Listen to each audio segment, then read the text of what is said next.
primero me podrías contar cuál es la relación entre el ecologismo y el feminismo, cuáles son sus objetivos comunes. Bueno, tanto el ecologismo como el feminismo son dos movimientos liberadores que surgen en el siglo XIX y que han logrado entrar en la agenda política de un modo u otro, para mí claramente insuficiente, pero lo han hecho y en algún sentido debemos congratularnos, ¿no?, por ello, porque suponen exigencias altamente vinculantes para la humanidad. Los puntos comunes me parece que son clarísimos. Ambos movimientos reivindican que no puede haber un dominio sobre seres, en este caso, o la naturaleza o la mujer o bienes comunes, que por ser a juicio de un ser diferente, ontológicamente inferiores a este, pudieran ser dominados. Es decir, ambos movimientos están en contra de la lógica de la dominación que ha sido ejercida por un ser ontológicamente superior en su o desde su punto de vista, que era el varón, desde el patriarcado o desde la visión chauvinista del ser humano, en el caso del ecologismo, el ser humano como ser ontológicamente superior, respecto a otro, la naturaleza para el ecologismo y la mujer para el feminismo, que parecía que no tenía el mismo valor por carecer de razón, por carecer de cultura, por carecer de historia. ¿Cómo definirías al ecofeminismo en pocas palabras? Bien, pues el ecofeminismo para mí no es, quede claro, un tipo de feminismo, sino una forma de entender el feminismo que debería estar ya aquí para quedarse. Es decir, un feminismo que debe incorporar, como cualquier disciplina, pues un feminismo que se ecologiza. ¿En qué sentido? En el sentido de que incorpora la lucha contra la destrucción de la naturaleza como una premisa fundamental para la obtención de la igualdad entre los sexos. No puede haber igualdad sin esa lógica de la dominación que está incorporada en la destrucción de la naturaleza. Porque supone unas jerarquías, unas visiones jerárquicas que son contra las que lucha el feminismo. ¿En qué consiste a la hora de llevarlo a la práctica? ¿Cómo podemos aplicar a nuestras vidas la visión ecofeminista? La forma primera que se me ocurre de empezar a luchar es reconocer que los cuerpos o sobre los cuerpos de las mujeres, en cuanto expresión clara de la naturaleza y de lo que hay que dominar, han sido siempre el sello ineludible de esa expresión de supremacía y de dominio. Así, en todas las culturas podemos ver que los cuerpos de la mujer quedan o pretenden ser sometidos a una serie de reglas que generalmente hacen de ellos algo más imposibilitado que antes para el movimiento, para la nutrición, para el ejercicio de cualquiera de sus necesidades, pues sea el caso de los zapatitos de China, sea el caso de las mujeres jirafa con esos cuellos enormes, sea el caso de la extrema delgadez más la imposición de tener pechos abundantes en Occidente, sea, por poner el ejemplo más grave, el burka, las melenas que desgarraban un poco por el peso las espaldas de las mujeres victorianas, el corsé en la ilustración. Y claro, esto nos puede parecer sutil, pero es una forma de desconectar el cuerpo de la categoría personal y por lo tanto el ecofeminismo va a empezar a reconocer que somos sujetos encarnados, que somos sujetos naturales sin ningún problema, hombres y mujeres, no mujeres, y que si queremos igualdad hay que empezar a luchar por el reconocimiento y el empoderamiento de los cuerpos y de la naturaleza con la que estamos conectados, porque no somos nada sin esa naturaleza. ¿Cuáles son las corrientes del ecofeminismo que debemos tener en cuenta? Yo te diría, el más dominante hoy en día es el constructivista, que entiende que los géneros son construcciones y por tanto no apela a un sustancialismo femenino según el cual, como pudo ser el ecofeminismo cultural de los años 70 con Mary Daly, etcétera,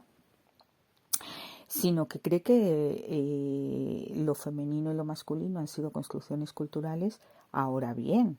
lo femenino, como vamos a ver en las preguntas siguientes, puede tener mucho que decir y tiene que ser reconocido como herramienta de igualdad. No podemos partir de cero como si lo femenino, en lo bueno que tiene esa cultura o subcultura aprendida, no hubiera de ser tenida en cuenta. Luego cabría destacar el ecofeminismo del sur, que es este ecofeminismo de autoras como Vandana Shiva, como Ivonne Guevara, y que de alguna manera tiene claro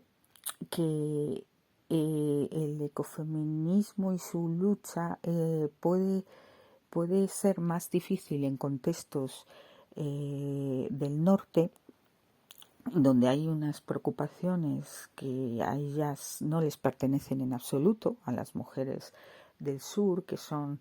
enormemente superficiales y que van ligadas a una noción de desarrollo que en sí misma ellas consideran androcéntrica y ya de por sí dominadora. Entonces reivindican ciertas fórmulas que se dan en países mal llamados en desarrollo, en países pobres, digámoslo más claramente, donde las mujeres, en muchos casos, no siempre, han entendido muy bien la relación con la naturaleza y la relación entre ellas, y manifiestan que podrían poner en alza ese tipo de comprensión que ellas tienen cuando todavía no han vivido los estragos de un desarrollo invasivo, de un capitalismo feroz, y por tanto reivindican esas fórmulas. Y luego también está el ecofeminismo materialista, que lo que hace es entender, como por ejemplo con Mary Maylor, la inglesa economista, que ya en las infraestructuras, es decir, en la estructura económica de las sociedades, ya podemos ver elementos de dominación que habría que corregir, porque fundamentalmente hay que ir hacia lo primero, hacia los elementos materiales antes de querer corregir las ideologías o las superestructuras. De ese modo, Mary Maylor destaca que ni el trabajo de la naturaleza, entendamos por trabajo en sentido metafórico, lo que ella nos aporta, ha sido incluido en la economía neoclásica, en la economía clásica, más bien ha sido una externalidad, ni tampoco el trabajo de las mujeres en su vida doméstica, que a pesar de sostener el mundo económico, no ha sido tenido en cuenta por la economía. Ambas cosas han hecho que pues la consecución de la igualdad fuera claramente imposible, con un reparto sexual de los roles, donde la economía era sostenida y la vida era sostenida por las mujeres en la vida doméstica, pero eso no tenía ningún valor económico, donde la vida era sostenida por una naturaleza que tendría que estar en un óptimo para poder mantenerse y que, sin embargo, no era de ningún modo atendida. Y yo diría que luego está el ecofeminismo queer, que lo que hace es entender que a las lógicas de la dominación ya conocidas hay que sumarle también la dominación sobre lo homosexual o las tendencias, las identidades sexuales diferentes,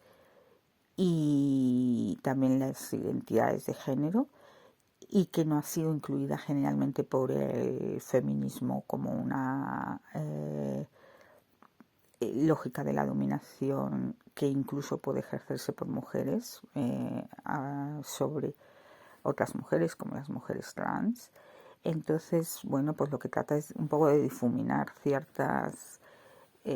ciertas polaridades o ciertas estructuras categoriales dominantes, pero claro, desde el ecofeminismo con una seña de identidad, y es no olvidar los efectos que a veces tienen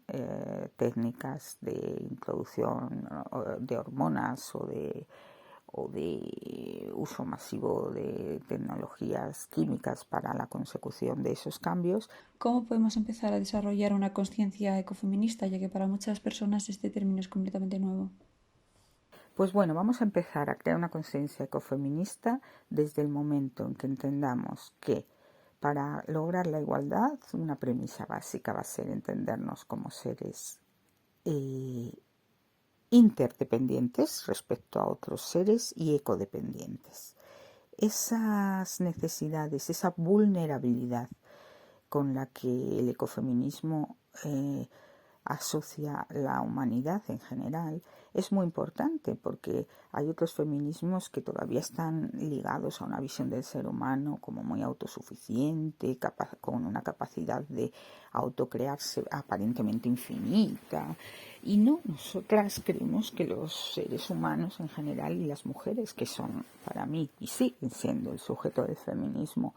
somos muy vulnerables, y eso nos lo enseña la naturaleza, además de ser otras cosas, necesitamos de las demás y de los demás, y entonces esa vulnerabilidad es el punto de partida para las prácticas y para las políticas que necesitarán incluir lo que genéricamente ha sido bueno de la subcultura de género, y es que las mujeres hemos aprendido aquí y allá por nuestros roles a cuidar, que es fundamental en el ecofeminismo, que empieza a ser entendido como un bien común, cuidar de otros y cuidar de la naturaleza. Empezar a entender que eso no es algo que se deba hacer obligatorio para las mujeres, como si fuéramos los ángeles de los ecosistemas y de las ciudades, sino que debe ser incluido en las políticas como algo bueno, que debe ser reconocido a esta subcultura de género. Entonces, empecemos por admitir que somos vulnerables con todo lo que eso conlleva, y que lo que se nos ha enseñado a las mujeres tradicionalmente, que es a cuidar de otros y de la natura, deba ser incluido ya de una vez en el sentir común de hombres, mujeres y otros, y que todos debamos entender que el cuidado es necesario. ¿Qué papel tienen las instituciones en la lucha ecofeminista? Pues lógicamente las instituciones deberían incorporar un bien común como es el cuidado, que pertenece a esa subcultura de género aprendida por las mujeres, y que los cuidados no fueran solo cosa de las mujeres. Entonces las instituciones deben empezar a incorporar los cuidados, pero también a incluir de forma clara en las legislaciones, en las políticas, esa red de cuidados, y posiblemente una mirada más afectiva, sin ningún tipo de complejo,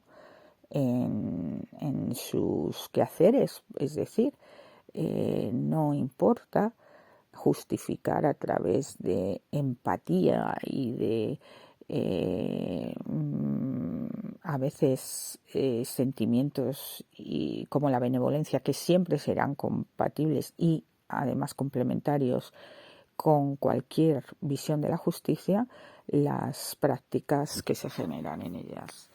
¿Por qué existen partidos políticos con una fuerza creciente que niegan la lucha ecologista? Yo espero que con una fuerza creciente no, porque al final la vida va a manifestarse de un modo u otro, y vamos a tener sí o sí que ser bastante conscientes del deterioro ecológico muy pronto, si es que ya no lo somos, cuando cada vez hay más emigrantes ecológicos, migraciones ecológicas, desastres ambientales, etcétera, etcétera. Si esto todavía se niega en una especie de negacionismo, es porque a corto plazo implementar políticas económicas tiene un costo en las urnas muy grande, ¿no? Ya que la sociedad no está preparada ni se quiere preparar para ello. Es todo un feedback continuo, un círculo continuo, donde si tú explicas en televisión lo que está pasando y que en las mejores revistas del mundo se habla de un colapso ya, incluso para los años 30, un colapso ambiental, eso pondría a los que subvencionan las cadenas y los programas de televisión, etcétera, en problemas serios, ¿no? Entonces es todo un círculo donde primero no se nos informa, segundo no es beneficioso para las urnas porque habría que implementar medidas que tienen costes y vivimos como en una especie de mentira absolutamente terrible que al final será revertida por el factum, o sea, la realidad absoluta que nos hará conscientes sí o sí. Entonces, esa necesidad electoral de, primero, tener que dar respuesta cada 4 años, no implementar medidas que miran hacia un futuro no tan a corto plazo y que son costosas, y segundo, tener que dar cuenta de las principales subvencionadoras o digamos que desde algunos puntos de vista empresas que pudieran ser según ellos las grandes creadoras de trabajo y que no quieren para nada tener una mirada ecológica porque viven de la destrucción de la natura. ¿Cómo va a ser posible implementar alternativas al sistema actual capitalista cuando existen estas fuerzas políticas que niegan la necesidad de la lucha? Bueno, pues porque yo creo que si somos sensatos y la gente cuando se le habla bien y se le explican las cosas bien es más sensata de lo que parece, todo depende de cómo se cuenten las cosas, tenemos que explicar bien lo que está pasando porque la gente no es tonta, ve cosas, los síntomas son claros. Hay que explicar lo que está pasando y hay que decirle a la gente que la transición ecológica no va a ser mala para ellos porque lo que va a suponer económicamente, por hablar de lo que más preocupa en un sentido primario a los individuos, es poder llegar a fin de mes. Lo que más va a costar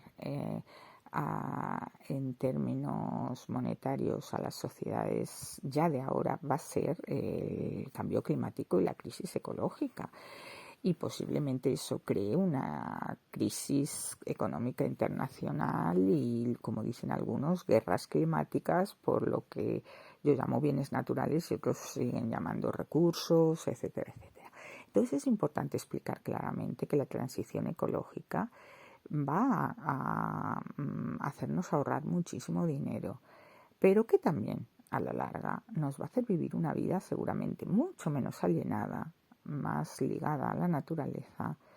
y mucho más feliz, que es una línea de la que apenas se habla, que es la felicidad, como también ideal de igualdad. Yo recuerdo que las primeras feministas del siglo XIX, como Mary Wollstonecraft, hablaban de la felicidad, hablaban de que de que las mujeres también pudieran ser felices y que los hombres también serían más felices con la igualdad. Bueno, pues también se puede recuperar la idea de que un mundo menos alienado, más en contacto con la naturaleza, sería mucho más feliz para los dos sexos, no solo para uno. ¿Cómo puede mejorar la situación ecológica desde la perspectiva feminista? Bueno, pues la perspectiva feminista, que es fundamental en la implementación de medidas ecológicas, puede hacer mejorar la cosa mucho. De hecho, hay que decir, para ser sinceros,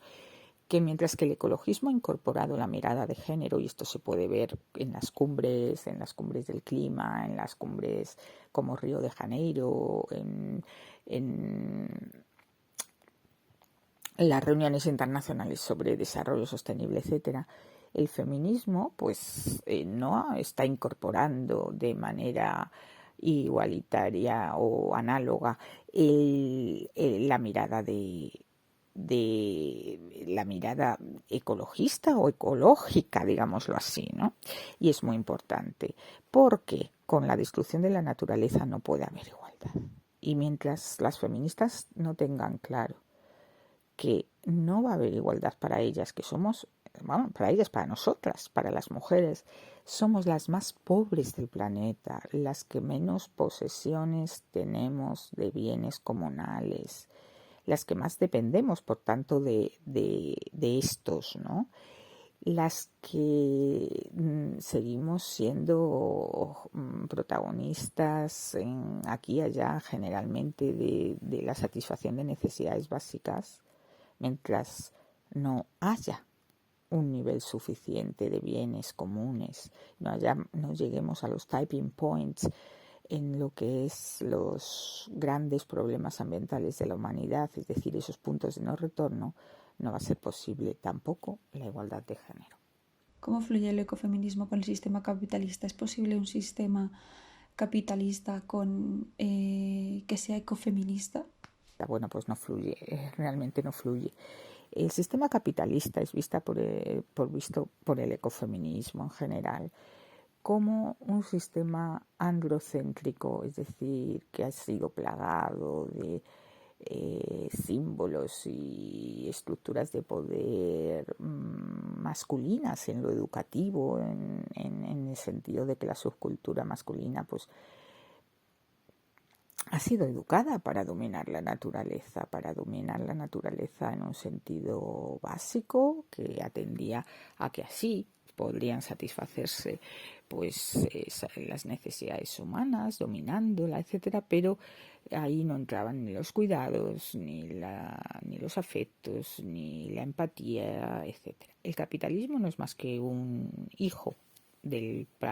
patriarcado. Y el capitalismo, como decía Rosa Luxemburgo, que por supuesto no era ecofeminista, pero sí podemos citarla, pues al final siempre genera oprimidos. Si las mujeres salen a trabajar por una igualdad de oportunidades básicas y salen fuera, a menudo van a necesitar a personas que también, de nuevo, a menudo suelen ser mujeres del sur que vienen por ejemplo, Sudamérica, del mismo modo que vienen los recursos o los bienes naturales de allí aquí, ¿no? O las prostitutas. Si sustituimos nuestro trabajo en casa por el trabajo de otras mujeres o por una comida rápida de 1 a 3 en el lugar del trabajo porque no puedo llegar a casa, pues también la naturaleza es deteriorada a costa de la incorporación de las mujeres en el trabajo, en el sentido de que al final siempre surgen, y no debería ser así,